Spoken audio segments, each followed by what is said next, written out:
Hello मेरे students, आप सभी का स्वागत है आशीर्वाद कोचिंग क्लासेस पर। आज की इस वीडियो में आप सभी एक इम्पोर्टेंट क्वेश्चन को सॉल्व करना सीखने वाले हो। ये क्वेश्चन आप सभी के सामने है और आप सभी से पूछ रहा है कि सिद्ध कीजिए कि वृत्त के व्यास के सिरों पर खींची गई स्पर्श रेखा परस्पर समांतर होती है। अगर हम जैसे कि यहाँ पर हमारे पास में एक EF डायमीटर है और इनके सिरों पर एक सिरा है F, एक सिरा E है। इस पर हम एक स्पर्श रेखा खींच रहे हैं, तो हमें ये पता लगाना है कि ये जो CD और AB है ये एक दूसरे के पैरेलल हैं, यानी कि समांतर हैं। ठीक है, यही हमें सिद्ध करना है। तो सबसे पहले हम लिख देते हैं इसको, सॉल्यूशन इसका करने वाले हैं, तो इसका हल डाल देते हैं सॉल्यूशन। हमें सबसे पहले क्या करना है, सिद्ध करना है। ठीक है, सिद्ध करना है,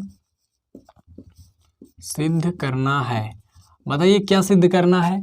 हमें ये सिद्ध करना है कि CD जो है, ठीक है, CD पैरेलल है, समांतर है किसके, AB के।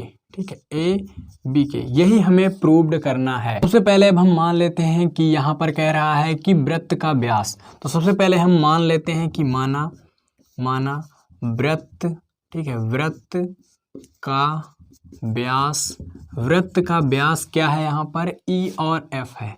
ठीक है, वृत्त का व्यास EF है तथा CD व AB, ठीक है, CD व AB को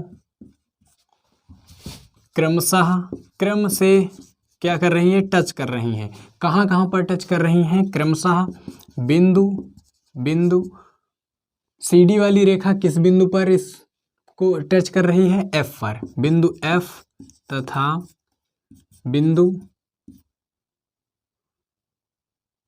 बिंदु कहाँ पर, E पर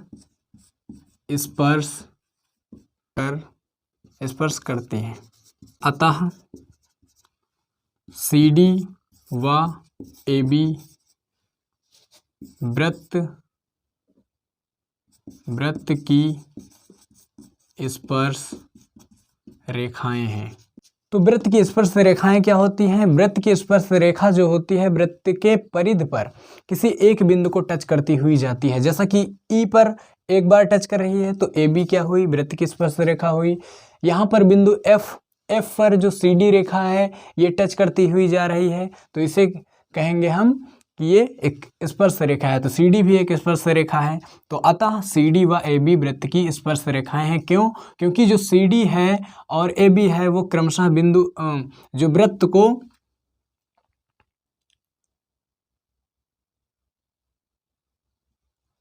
CD व AB जो है वो वृत्त को, ठीक है, यहाँ पर आप सभी को करना है वृत्त को क्रमशः बिंदु F तथा बिंदु E पर स्पर्श करती है। अतः CD व AB वृत्त की स्पर्श रेखाएं हैं। ठीक है, स्पर्श रेखाएं हो गई CD और AB। अब हमें ये पता लगाना है कि CD क्या AB के पैरेलल है, यानी समांतर है या नहीं। हमें सिद्ध क्या करना है, ये सिद्ध करना है। यदि CD और AB वृत्त की स्पर्श रेखाएं हैं तो आप सभी जानते हो कि जो त्रिज्या होती है वो स्पर्श रेखा पर लंब होती है। ठीक है, तो अगर इसको पूरा कर दें यहाँ तक, ठीक है, तब भी तो लंब रहेगी। अगर ये जो त्रिज्या है इसको और ऊपर बढ़ा दिया जाए, यहाँ से इसको पूरा व्यास मान लिया जाए, तो ये भी तो इस पॉइंट पे, यानी कि जो स्पर्श रेखा है AB इस पर तब भी लंब होगी, वैसे भी लंब होती है। ठीक है, ऐसे ही इधर की ओर भी CD पर लंब हो जाएगी, यहाँ पर तो लंब होती है, तो दोनों तरफ के कोण 90 और 90 डिग्री के होते हैं। ठीक है, तब यहाँ पर क्या हो जाएगा, तब यहाँ पर हो जाएगा कि जो EF है वो परपेंडिकुलर है किस पर, AB पर। ठीक है, देखिए AB पर लंब है तथा और किस पर लंब है, और ये EF जो है CD पर लंब है और EF जो है परपेंडिकुलर है CD पर। इसलिए हो जाएगा यहाँ पर, इसलिए आपको करना क्या है, ये जो कोण होगा, यानी कि कोण EFC होगा 90 डिग्री का। ठीक है, अगर परपेंडिकुलर है तो 90 डिग्री होना चाहिए। और ठीक है, और यहाँ पर क्या हो जाएगा, और होगा यहाँ पर FEB। ठीक है, कोण FEB होगा 90 डिग्री का। ठीक है, क्योंकि यहाँ पर जो EF रेखा है वो AB पर परपेंडिकुलर है, नहीं लंब है।